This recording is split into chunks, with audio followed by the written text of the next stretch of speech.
El día de hoy tenemos el honor de recibir la visita de Luis Tapia. Él es director general del Instituto de Libre Empresa, es presidente del Centro de Liberalismo Clásico, economista, profesor de la UPC, autor de varios libros, y nos va a explicar sobre el programa 5 Reformas. Así que le cedo la palabra. Muchas gracias, Carlos. Muy amable tu invitación. Bueno, el objetivo de la presentación es informar al público, a los que nos ven por YouTube, por el video, en qué consiste estas reformas que el Perú necesita, ¿no? Son reformas liberales, son 5 reformas que las vamos a explicar uno a uno. Y básicamente lo que queremos es que una vez que hayan enterado, se hayan informado bien de estas 5 reformas, puedan tomar acciones de, digamos, de aprender a profundidad a través de lo que estamos haciendo desde el Instituto de Libre Empresa, que tenemos un diplomado que ya va a culminar el próximo año, y puedan participar en el próximo foro, el 4º foro, ahí en Paraguay, que se va a realizar del 21 al 24 de marzo. Así que se pueden poner en contacto con nosotros en la página web que ustedes ven en la pantalla y puedan preguntar sobre los detalles de cuánto es el costo, el alojamiento y todo eso, ¿no? ¿Por qué digo esto? Porque si tenemos algo importante en materia de las 5 reformas, es que nos podemos reunir los 5 reformistas de todo el continente. O sea, no estamos hablando de un proyecto Perú nada más, estamos hablando de un proyecto a nivel continental, donde participan varios países. Y el enemigo que tenemos nosotros al frente, que es el socialismo, es también un enemigo que se organiza continentalmente, ¿no? Y el Foro de Sao Paulo es una prueba de ello. Si bien han perdido espacios de poder en Brasil, en parte en Argentina, en Chile, en Ecuador, eso no significa que ellos hayan renunciado a futuro seguir con la actividad política y continuar con el desarrollo del socialismo como se viene implementando en Venezuela y ya consolidado en Cuba, ¿no?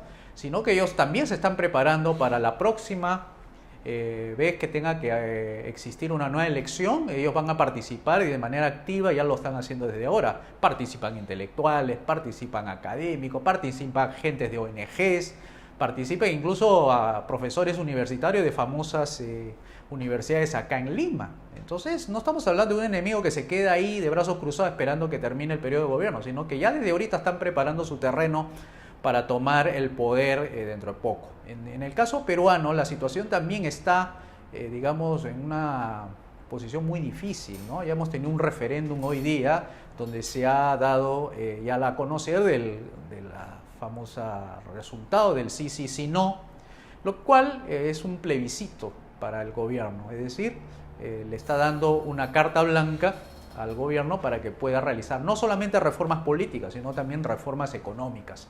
Y es posible, según lo que entiendo por los análisis que realizan personas que hacen seguimiento, monitoreo al gobierno, es que el segundo paso que van a dar es reformar el capítulo económico.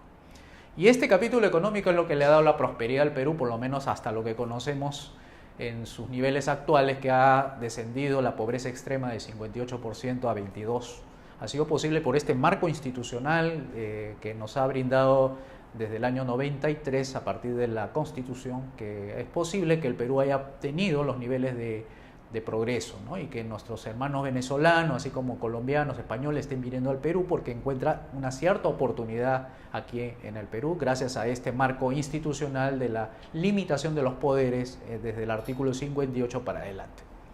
Bien, esta es una pequeña introducción de lo que pienso hablarles, pero vamos a lo básico en materia de ciencia política. Lo que ustedes van a ver aquí a continuación es lo que se llama el mapa ideológico, donde hay 4 cuadrantes, ¿no?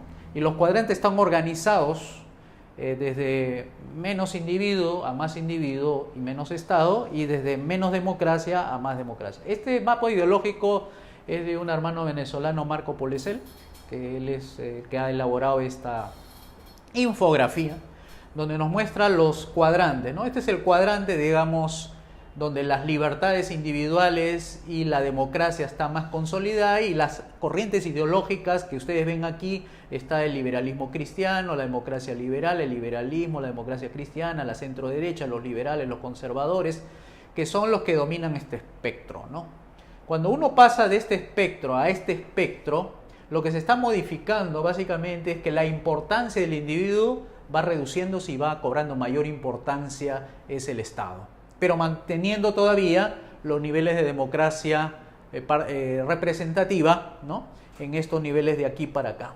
Pero ¿cuáles son las corrientes ideológicas que todavía son democráticas, todavía no son dictaduras? Son la centroizquierda, la socialdemocracia, el estatismo, el socialismo liberal, el socialismo democrático, el laborismo de Inglaterra, etc. O sea, acá estamos hablando de que hay democracia, porque participan, digamos, partidos políticos, todavía las libertades civiles son, permitidas, sin embargo, el individuo pasa de un nivel de ser importante a ser menos importante. Es como si aquí dijéramos el primer artículo de la Constitución de un país con mayores libertades y mayor democracia diría: el individuo es el fin supremo de la sociedad, por tanto el Estado debe protegerla y garantizar su vida, libertad y propiedad.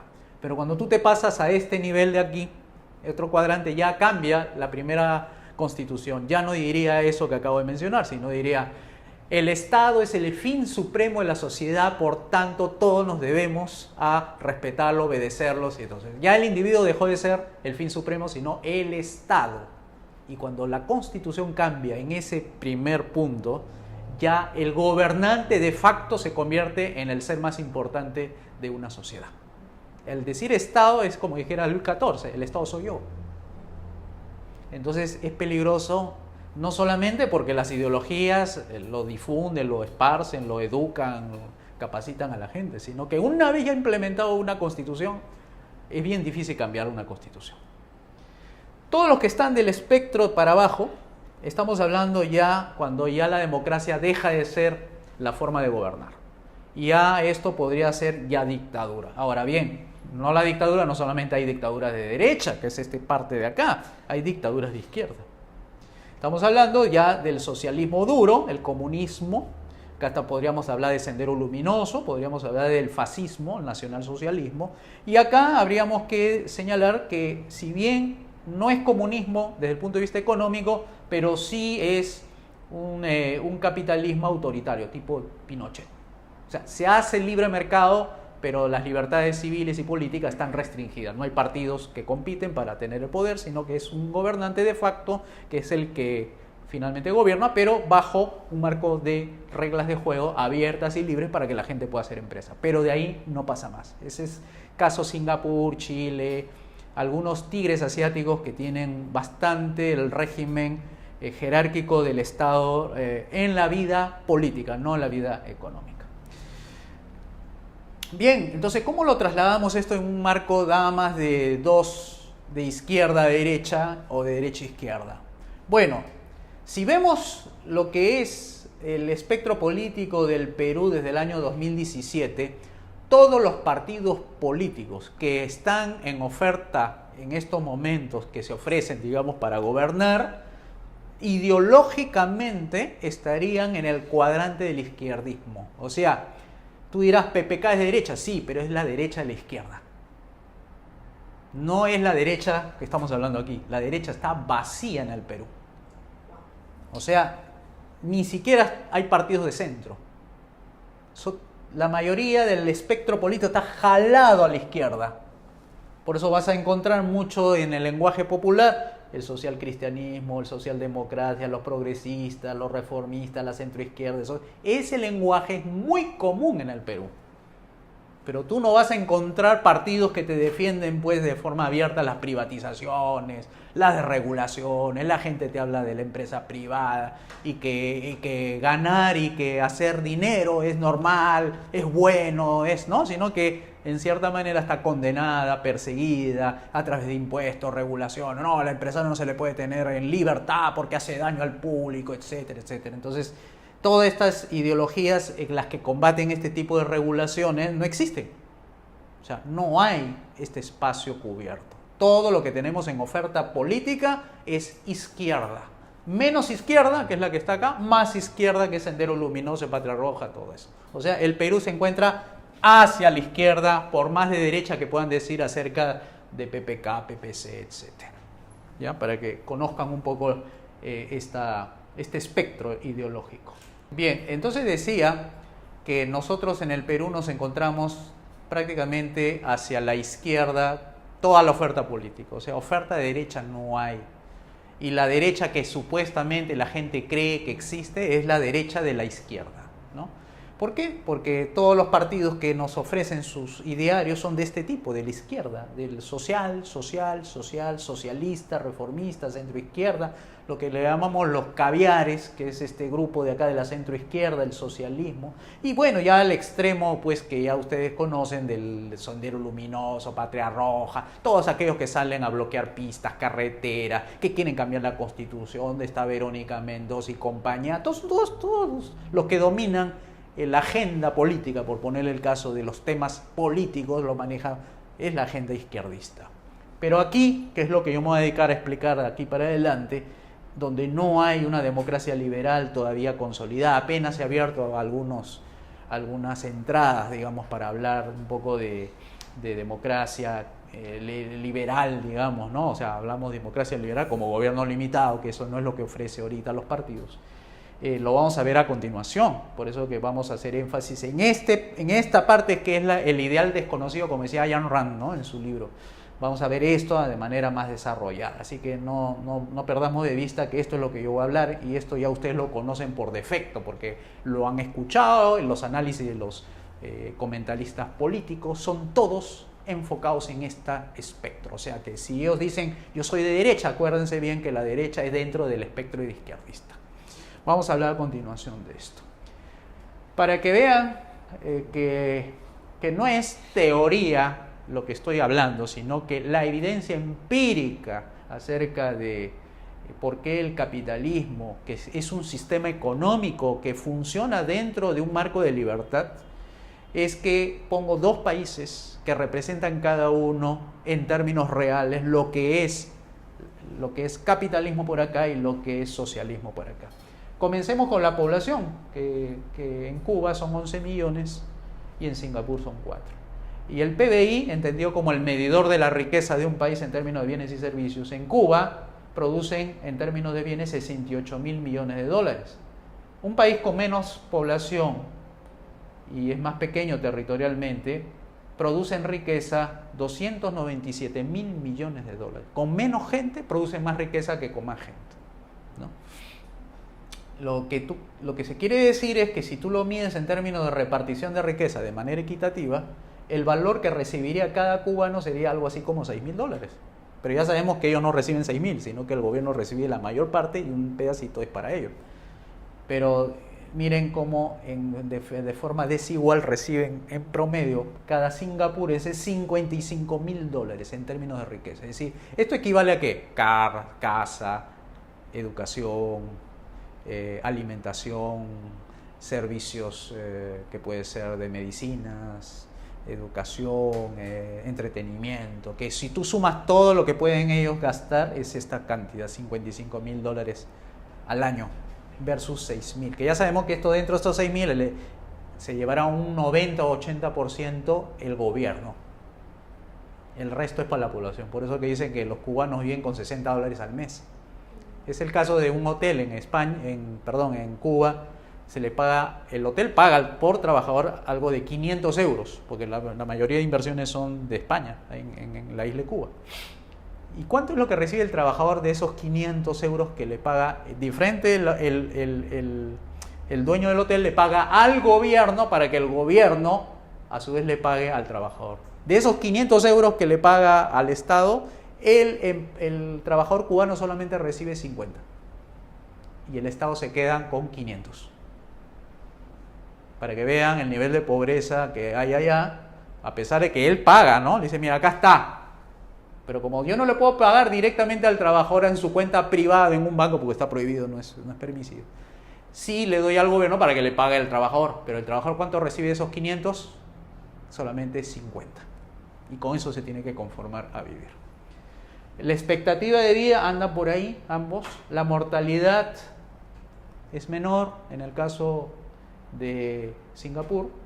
Las líneas telefónicas 52 sobre 1000 personas y aquí es 1258 sobre 1000 personas, o sea que tienen más líneas telefónicas que población. Números de PC 31, acá 622, 11 usuarios de internet por cada 1000 habitantes, 504 por cada 1000 habitantes. Pistas asfaltadas, 49% en Cuba, contra el 100% en Singapur. La ayuda por habitante se le da de $5 nada más lo que puede ayudar al gobierno. Acá, ¿por qué es 0? No necesitan.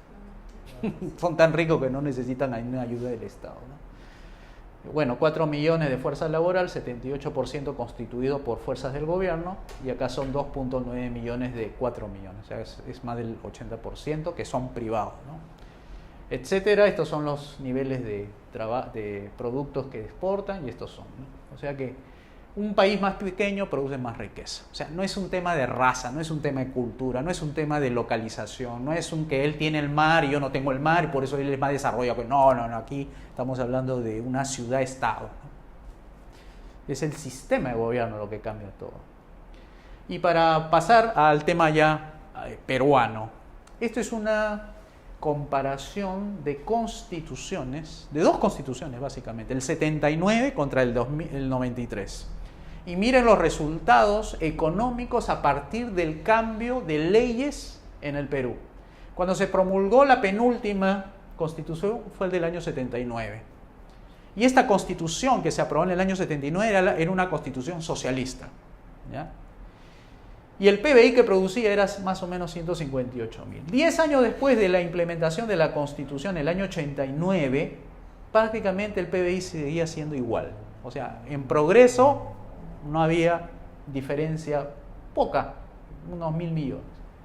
Pero cuando se implementa la Constitución del 93 y pasa 10 años después de la Constitución del 93, la evolución fue 245.000 millones.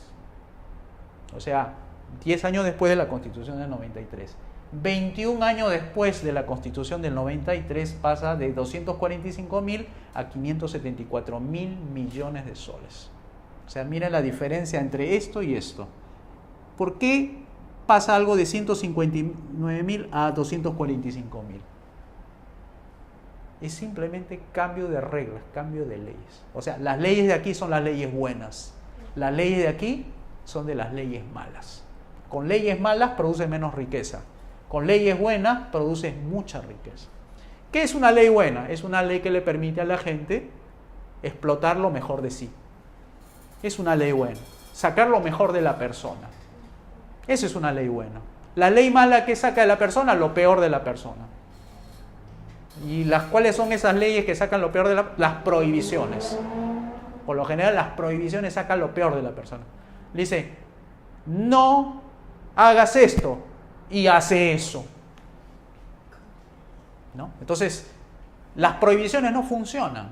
Las prohibiciones simplemente generan conductas que distorsionan el comportamiento natural de la persona.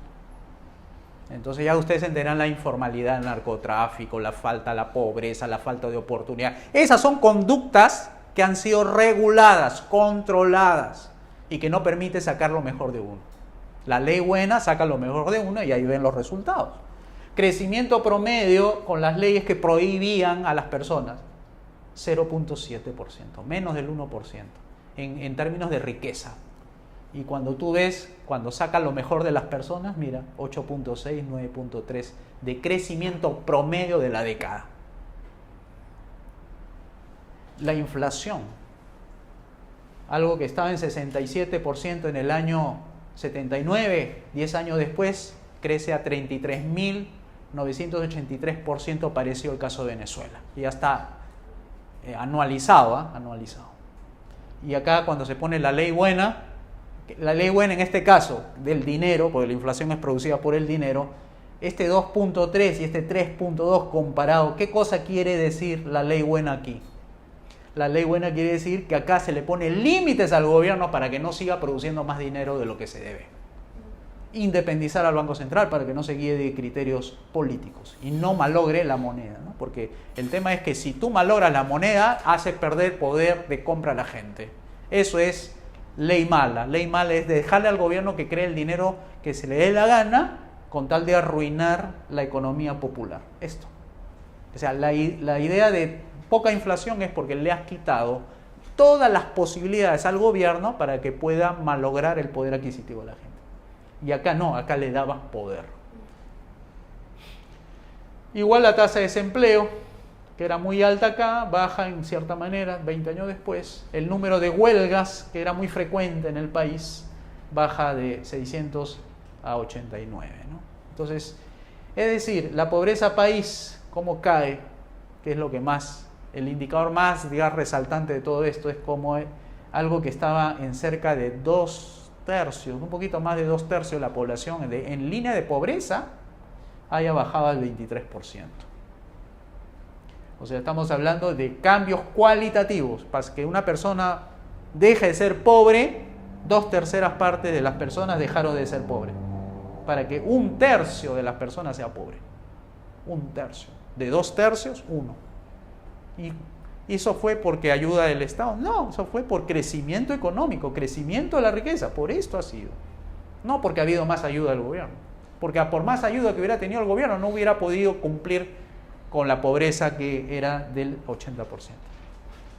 Como se dice, no se puede sacar más correas donde no hay cuero. El cuero es el crecimiento económico. Las correas salen del crecimiento económico. No hay otra forma, ¿no? Entonces hemos visto cómo un marco institucional, un marco de reglas de juego, puede cambiarle la vida a la gente. Cómo puedes hacer pasar de la pobreza a la riqueza. Cómo puedes pasar de algo totalmente depresivo para los comportamientos humanos, de no encontrar esperanza en un país donde todo el mundo se vivía a partir del año 92, 93. Todos se querían ir del Perú porque prácticamente estaba destruido el país en los años 90 con el socialismo de Alan García. Alan García era el Chávez, el primer Chávez de Latinoamérica. Con su verbo, con su gracia que él tenía, había conquistado al 80% de la población a acostumbrarse de que se podía vivir en un nivel inflacionario terrible tipo Venezuela. Y la gente andaba contenta. Bueno, como está subsidiado todo, gasolina subsidiada, aumentos sucesivos de los sueldos y salarios, paquetazos y cosas así, con descontrol de precio, control de precio. La gente se había acostumbrado a vivir en lo peor. Y la gente empezó a irse del Perú. Así como ustedes han venido de Venezuela aquí, ellos se iban. Muchos se iban a países nórdicos, a Italia, Japón, todo eso. Porque cuando vives en el socialismo, la gente sale, vota con los pies. Entonces, no es porque ahora, como hace un rato mencionamos, que la Constitución del 93 haya sido la solución y ya estamos todos contentos. No, el problema, señores, es que aquí lo que existe es una inestabilidad política que no podemos decir que el libre mercado ha triunfado. Todavía esta Constitución es imperfecta. Desde nuestro punto de vista, esta Constitución sigue siendo socialista, porque ya lo hemos visto dentro del espectro ideológico. Todavía las fuerzas políticas siguen sosteniendo que el socialismo es la salida. Y nosotros tenemos una Constitución menos socialista de la que había antes, pero sigue teniendo dentro de sus artículos de la Constitución que el gobierno todavía tiene poderes como para seguir interviniendo en la economía. Prueba de ello, ¿por qué la existencia de un Banco Central de Reserva? Que eso es un invento del comunismo. 1848, artículo número 10. Centralización del crédito. Manifiesto comunista. ¿Por qué todavía tenemos Banco Central? ¿Por qué tenemos superintendencias por todos lados? Superintendencia para lo forestal, superintendencia de banca y seguro, superintendencia del tema laboral, superintendencia que tiene que ver con el tema de la energía, con el tema de las comunicaciones. Es decir, prácticamente tenemos todo. Y ni qué decir con el marxismo cultural. Que el Ministerio de Educación está imponiendo una agenda de ideología de género. Que los padres se oponen, con razón se oponen. ¿Por qué? Porque el gobierno sigue teniendo poderes, recursos y funciones que permiten que el gobierno todavía esté presente en las agendas privadas de las personas. O sea, se mete con la familia, se mete con la cama, digamos así, ¿no? O sea, ya tiene que decidir finalmente quién debe tener qué y qué pensar qué. O sea, ese nivel hemos llegado. Entonces, por eso el título que viene a continuación es ¿cómo salir del socialismo? ¿Cuál es la propuesta? Porque puede salir a mucha crítica Y nosotros tenemos una propuesta que se llama las 5 reformas. ¿Cómo salir de este socialismo que nos encontramos ahora, que nos llevan a tener un referéndum ahora, que le da carta blanca al gobierno para seguir haciendo lo que viene haciendo? Que justamente se han afirmado el socialismo dentro de este gobierno actual, que le está diciendo cómo debe gobernar. Entonces, ¿cómo salir? Y ahí vamos a plantear lo siguiente. Nuestro proyecto se llama La Gran Devolución. ¿Qué es la Gran Devolución? Bueno, es la devolución a los particulares, o sea, a nosotros, nuestros poderes, nuestros recursos y nuestra función. Pero para que este proyecto, la Gran Devolución, que es la respuesta a la gran usurpación, es decir, el gobierno nos ha usurpado nuestras libertades, tenemos un programa político que se llama las 5 reformas, que se basa en principios liberales, cuya estrategia central es derogar las leyes malas, las que nos sacan lo malo de nosotros.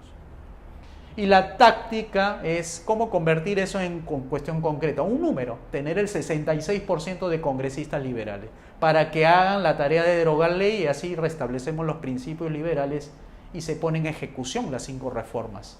Y con eso lograremos devolverle a la gente sus poderes, recursos y funciones que le han sido usurpadas. Vamos a explicar cada uno de ellos, ¿no? El proyecto La Gran Devolución es: si el padre de familia no decide ahora qué es lo que se le va a enseñar a sus hijos, ahora el padre de familia sí va a tener que decidir lo que se le va a enseñar a sus hijos. O sea, ya no más Ministerio de Educación, ya no más agenda LGTBI, ya no más minorías que gobiernen a la mayoría. La Gran Devolución significa devolverle poder, poder de decidir, poder de comprar, poder de elegir, poder de muchas cosas. Poderes, recursos, los recursos que se van, el 30%, como mencionaba nuestro hermano Carlos, que se va en pagar impuesto a la renta, esos 30% por lo menos deberían devolvernos un 20%. Eso se llama recursos.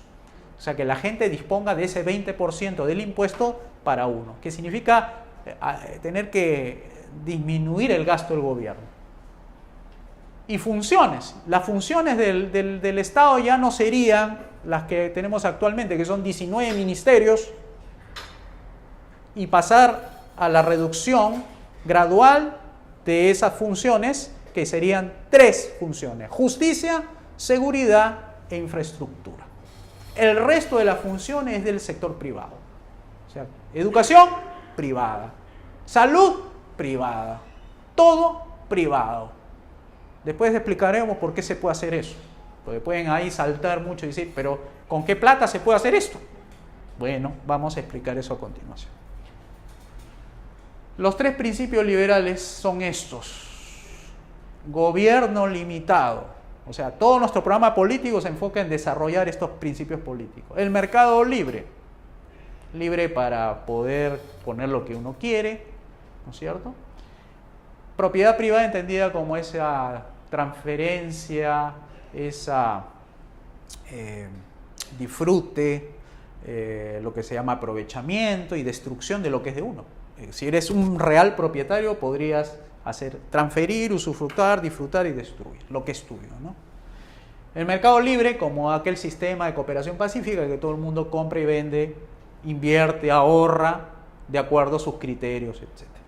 Y el gobierno limitado, ¿qué sería? Un gobierno limitado viendo que la gente no haga daño al otro, ¿no? O sea, no hay por qué pensar de que estamos hablando de un proyecto donde no hay Estado. No, sí hay gobierno, pero hay gobierno en sus funciones que le corresponde: asegurar la vida de la gente, la propiedad de la gente y su libertad de la gente. Eso es, el gobierno tiene que estar mirando eso, que no te secuestren, que no te quiten, ¿no es cierto? Entonces, con eso aseguras la tranquilidad de las personas, que puedan estar caminando tranquilas, se le cae la billetera, pasa 5 cuadras, regresa y encuentra su billetera ahí, porque nadie roba a nadie, porque el gobierno es vigilante de que nadie se apropie de nada, ¿no? Bien, ahora las 5 reformas, que ese es el proyecto pasado al tema programa. Una cosa es programa, otra cosa es proyecto. Proyecto es la visión plasmado en la sociedad, y las reformas vienen a ser el vehículo, cómo llegar a eso que yo quiero. Quiero tener un país libre de violencia, por lo menos minimizarla a unos niveles aceptables. Libre de corrupción. Bueno, ese ideal que tú quieres para tu país, quieres tener a tus hijos bien seguros, tenerlos bien educados, bien alimentados, en buenas viviendas, que tengan como se dice, un estándar de vida deseado por cada uno, ¿no? No teniendo que preocuparse del día de mañana, qué vamos a comer, y esas cosas se logran a través de este vehículo que llamamos las 5 reformas. Y vamos a emplear la primera reforma, que es la reforma política. O sea, hago el repaso: es reforma política, reforma económica, reforma educacional, reforma de pensiones y reforma de salud. La primera, que es la más importante, es decir, lo que quiero es cómo logro que el gobierno llegue a estar donde debe estar. ¿Dónde debe estar? En las funciones de justicia, seguridad y obras públicas. ¿Cómo logro? Haciendo reforma política, limitando al gobierno. El gobierno se ha salido de su lugar. Ahora hay que ponerlo en su sitio. Y por eso tenemos que hacer reformas. ¿Cómo? Reformando las leyes, reformando la Constitución, para que eso quede como camisa de fuerza. Para que el gobierno, los que gobiernen, no atropellen nuestras libertades, nuestras propiedades y nuestras vidas. Tenemos que encorsetarlo, ponerle una camisa de fuerza. O sea, aquel político que llega no llega a destruir a la sociedad, ni las propiedades, ni la libertad de la gente. Se llama por eso la aplicación del gobierno limitado, ¿no? Limitado para eso. No sirve el gobierno para otras cosas. Me pueden poner el caso de Finlandia, que tiene la mejor educación. Ahí esa es excepción. No es una regla general. No es que la regla general es a mayor Estado, mejor educación. Esa es una excepción que por ahí. ¿Y por qué lo pueden hacer? Porque tienen mucha plata. ¿Y cómo has podido tener mucha plata y pueden ofrecer una educación de calidad en Finlandia? Porque antes han sido mercados libres. Ahora recién se han vuelto socialistas. O sea, el socialismo puede cumplir en cierta manera su ideal cuando han sido ricos antes. O sea, yo puedo socializar mi riqueza, pero tengo que ser rico para distribuir mi riqueza de manera equitativa. Pero si yo no tengo riqueza, ¿cómo voy a distribuir? Pues, entonces, estos países que hacen con el socialismo las locuras que hacen, que es repartir riqueza a través de buena educación, es porque simplemente tienen los recursos. Pues.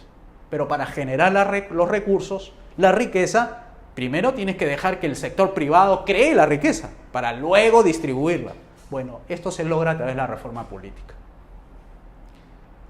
La segunda es la reforma económica.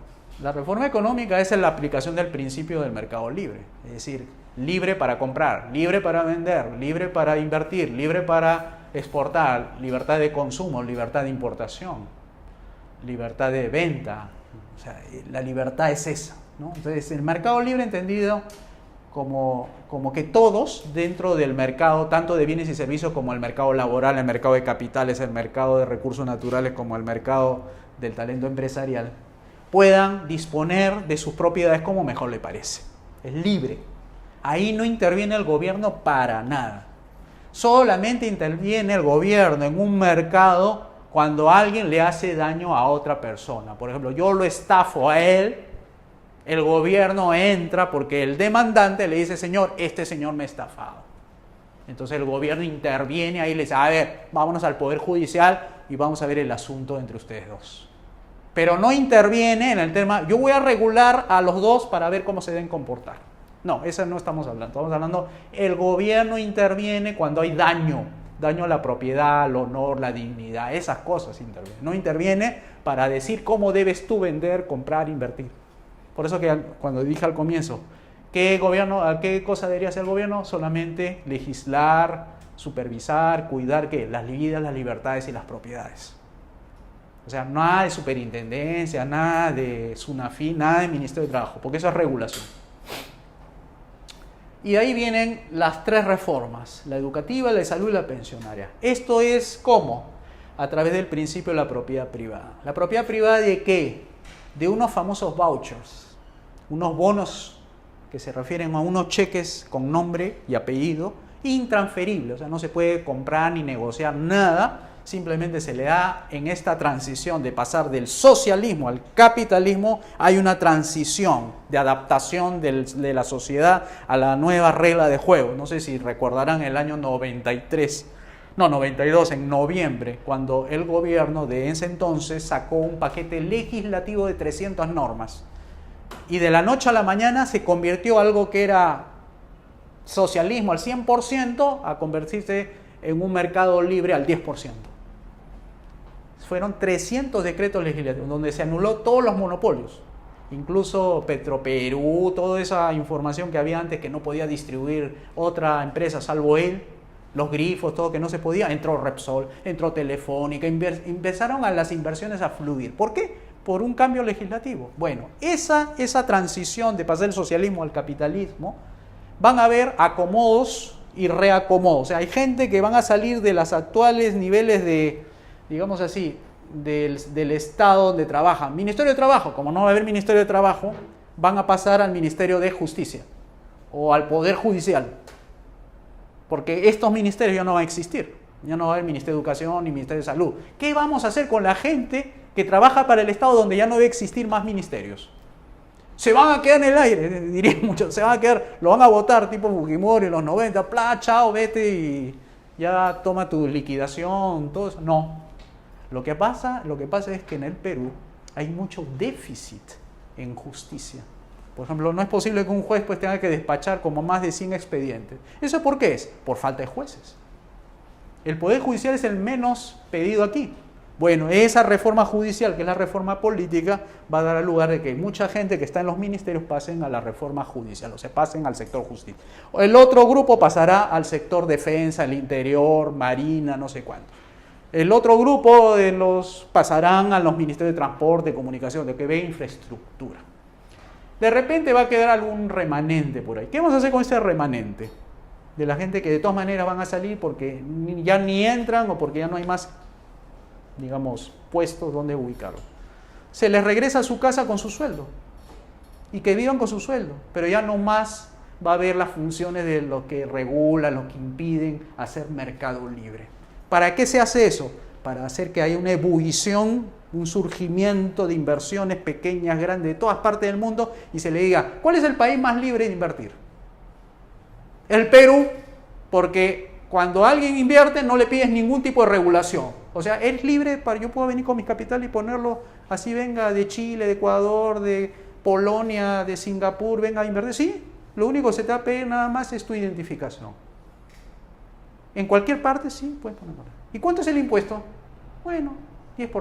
Nada más, el único, universal y uniforme. 10%. Nada más pagas.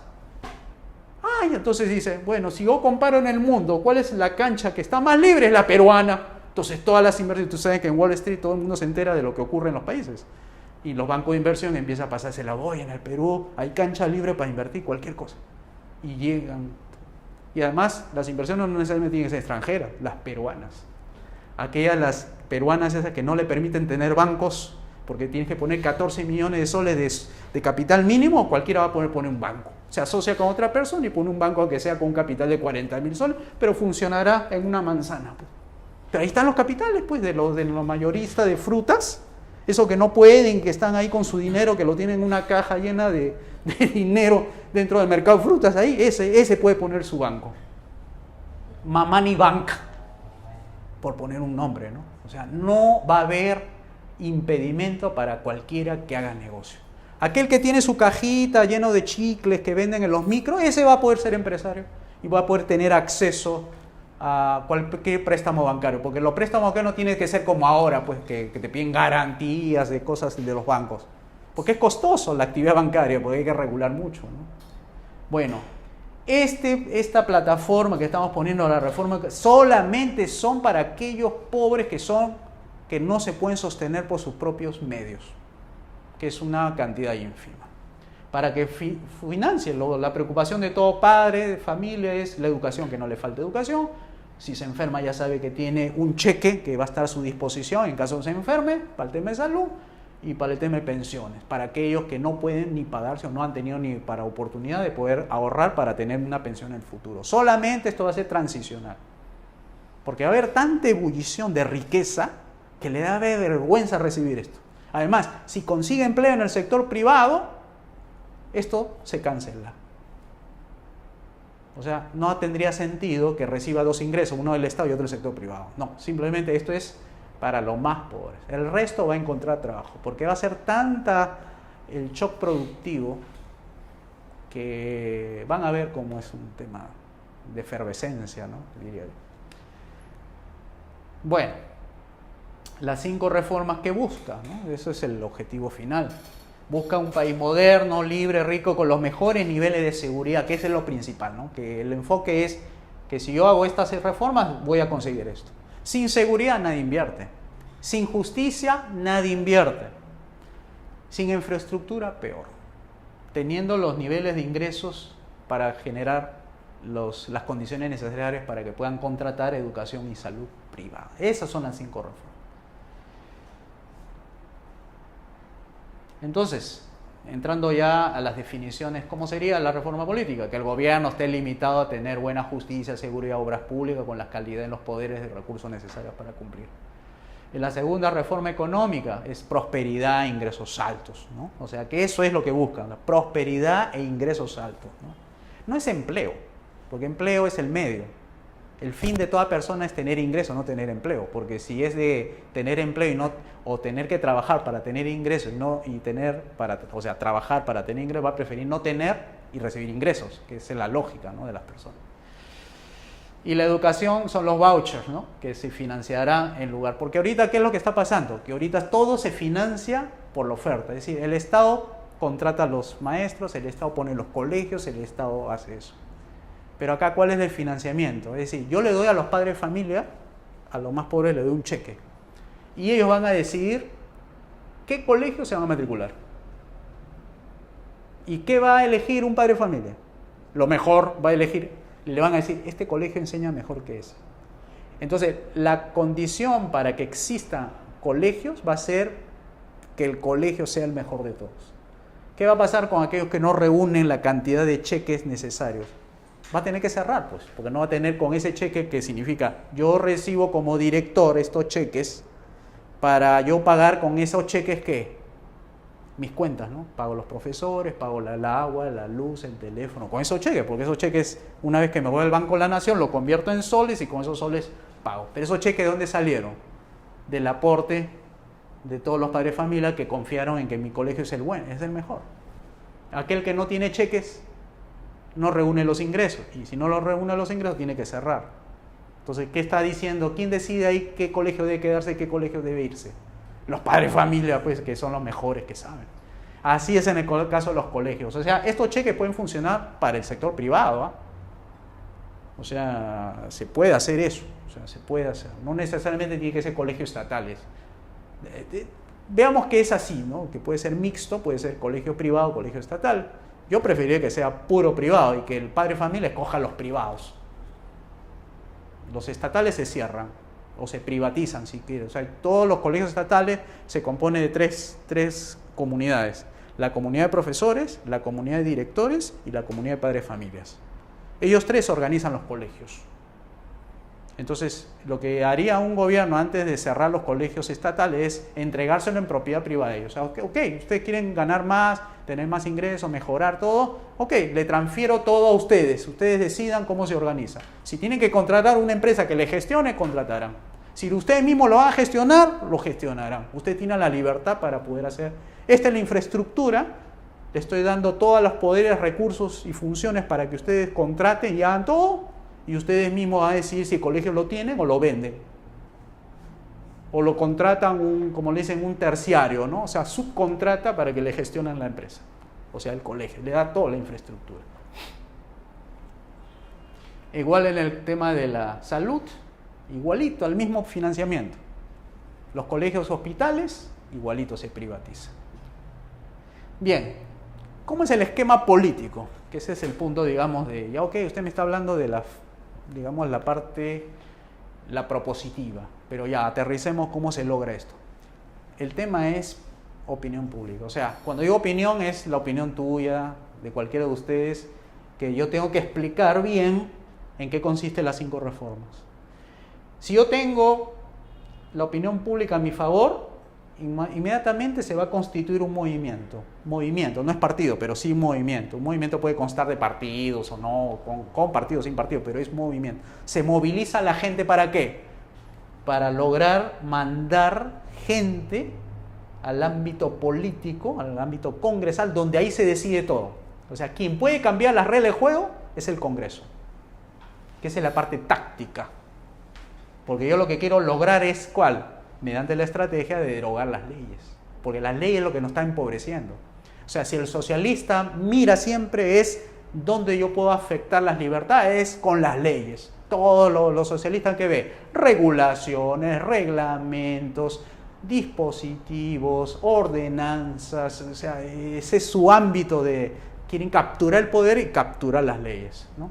Para tener que, finalmente cuando yo derogo, ¿qué genero? Una explosión de júbilo de la gente, por decir, ya somos libres, ahora sí podemos invertir, ahora sí podemos consumir, ¿no? Y los precios obviamente bajan, porque acá baja impuestos, baja un montón de cosas, ¿no? Y hay prosperidad, ¿no? Pero esta es la táctica, ¿no? La táctica es lograr el 66% que pueden cambiar la Constitución para lograr la derogación de leyes. ¿Qué implica la táctica política de derogación de leyes? Es implementar las reformas. La reforma no es crear más leyes, ¿ah? Es quitar las leyes. Es minimizar la injerencia económica, política de las personas. Y más o menos estamos hablando de 30.816 leyes, que es lo que hay. Y eso, que todavía lo puse al 11 de julio de este año. Yo sé que ha subido. Mira, ¿cuánto hay en Estados Unidos? Así aprobadas. Y son 300 millones, ¿ah? Tienen apenas 11.000 leyes. ¿Cuántos artículos de la Constitución tiene el Perú? 268. ¿Sabe cuántos de ellos tienen? 7 artículos. O sea, no es que más leyes, más prosperidad. No, menos leyes, más prosperidad. Es al revés. Por eso hablamos de derogar. Incluso hay una entidad, una comisión especial multipartidaria en el Congreso que se empezó a buscar cuáles eran las leyes que no servían. Esta es la comisión. Dicen que hay como 2.000 leyes que no sirven. ¿Por qué? Porque no se aplican o porque ya se derogó, ya vencieron. Ahora estamos hablando de porque ya no sirven, no se aplican. Pero yo estoy hablando de otra cosa más. O sea, que esto sí es viable, ¿no? Porque es política, o sea, lo que estoy hablando es política. Sí se puede. ¿Qué cosa es una ley mala? Es la que premia o fomenta malos comportamientos, que castiga o desincentiva los buenos comportamientos. O sea, en lugar de invertir legalmente, invierto ilegalmente. Eso se llama comportarse negativamente. ¿Por qué? Porque las leyes son contrarias a los valores de una democracia liberal. Vamos a ver cuáles son las leyes malas que hay que derogar. Ahí seguramente van a prestar bastante atención. Todas las leyes que son permisos, licencias, controles de precios, las leyes antimonopolio, las leyes antidumping, las leyes de creación de empresas estatales, las leyes sectoriales de promoción, esa ley de fomento, ley de promoción agraria, ¡pum!, hay que derogar. Leyes con propiedad intelectual también, las copyright, las leyes de radio y televisión, por ejemplo. O sea, que nadie puede poner un canal de televisión. ¿Por qué? Porque lo tiene el Ministerio de Transporte y Comunicaciones. No lo puedes tener. No puedes poner tu canal. ¿Por qué? Porque el gobierno es el único que te lo puede dar. En cambio, en Guatemala existe la posibilidad de comprar y vender derecho de propiedad. O sea, poner una de eso es comprar, es ir al mercado y comprar. Hay gente que te vende licencias. Otros, leyes de impuestos excesivos, punitivos, fraudulentos, ocultos, diferidos, etc. La ley de banca y finanzas. Esta es la del dinero forzoso. O sea, tú tienes que hacer tus transacciones en soles. Ahí te están quitando la libertad, porque tú podías contratarlo en dólares o en euros. ¿Por qué en sol? Bueno, te están quitando tu libertad de transar, por ejemplo, ¿no? Ley de la banca fraccionada, el encaje legal, lo que tú dijiste. O sea, acá el gobierno le está diciendo a los bancos 14% o 22% no prestas, lo cual encarece, hace subir el tipo de interés, ¿no? ¿Qué otras leyes? La de bolsa de valores, ley de mercado de capitales. Todas esas leyes que tienen nombre son leyes restrictivas, no son leyes liberadoras, por así ponerlo. Ley de seguros. Lo único que puede haber es contrato privado entre las partes. Si violas una cláusula, te vas al Poder Judicial. Para eso lo reformamos al Poder Judicial, para que atienda justamente esos incumplimientos de contratos. Teniendo un buen Poder Judicial, no hay pretexto de no ir, al contrario, vas a ir porque sabes que va a funcionar, ¿no? Ley de control de cambios, tipo diferencial, ley de AFP también desaparece, no hay obligatoriedad en tener AFP. Es libre, es voluntario. El que quiera ahorrar, ahorra, ¿no? Y acá están las leyes subsidios, por ejemplo, la ley de colegio de abogados, colegio economista, colegio de administradores, colegio de ingenieros, desaparece, porque ese es mercantilismo, ese es darle privilegios. O sea, si tú eres abogado, te gradúas, no puedes ejercer tu profesión, tienes que pasar por el colegio. Y el colegio te habilita todavía porque tienes que pagar 1.500 soles. Las leyes de partidos políticos no habría, porque son asociaciones civiles. Como son privadas, es como decir que se metan con tu asociación civil para que digan cómo debes elegir, o sea, cómo debes financiarte. La ley de iglesias, etcétera, ¿no? No habría. ¿Para qué? Bueno. La ley de empleo, la ley salarial, o sea, salario mínimo, chao. Cualquier de estas leyes de accidentes laborales también desaparece. Leyes protectoras de niños también, porque los únicos que pueden proteger son los padres de familia, no las leyes. La ley que va a diseñar en las leyes sindicales igual, ¿no? Y las actividades, la ley de educación, ley de salud, ley de seguro social, ONP, también desaparece. Miren cuánto trabajo hay para derogar. Etcétera, etcétera, etcétera. Y bueno, y estas de acá, que estas son importantes, es la que hablamos del gobierno mundial. Todas las leyes de la OIT, todas las leyes de la FAO, todas las leyes de UNESCO, todas las leyes de la Organización Mundial de la Salud, de la PNUD, o sea, de la Programa Naciones de Naciones Unidas para el Desarrollo, del UNICEF, ONU de Desarrollo Industrial, del Fondo Monetario, del Banco Mundial y las demás. Esos acuerdos también. Austria ya se va a salir del cambio climático. Ya se salió Estados Unidos, ahora Austria le sigue. Y Bolsonaro creo que lo va a hacer para el caso de Brasil, se va a salir de... O sea, ¿por qué tienen que hacer lo otro y no lo hacemos nosotros? Si nosotros lo hubiéramos hecho, hubiéramos dado el ejemplo al mundo. ¿Por qué esperar que otros lo hagan? ¿Y qué nos quedamos? ¿Cuáles son las leyes buenas? En los códigos. Código civil, código procesal constitucional, el TUO, el código de comercio, el código penal, el código de procedimientos penales, el código procesal penal, el código de ejecución penal, código de justicia militar o policial, código tributario. Punto. No necesitas más. Con eso te riges. Tu vida así va a ser. De puro código. Andas con tu código. Así le quitas negocio a todos los pueblos de estudio abogados, porque tienes que pagar abogado para entender la ley. Ya no hay tantas concordancias aquí. ¿Cuáles son las instituciones que estamos en esto? Ahí lo que ustedes, 5 Reforma Chile, El Salvador, Perú, Guatemala, todos estos tienen páginas web. Y el Foro Latinoamericano y el Centro Liberalismo. Eso es nuestra red por ahora pequeña. O sea, tenemos el programa, tenemos las ideas, tenemos todo, pero todavía nos falta gente, ¿no? Hay que salir eso de trabajar la opinión pública, por ejemplo. Porque si ahí tenemos el programa, ya tenemos la salida, tenemos cómo salir de este socialismo, bueno, no se hace falta gente, pero tenemos el programa, no es ideas, es programa, que es importantísimo, ¿no? Bien, eso entonces sería todo lo que tenía que compartir con ustedes.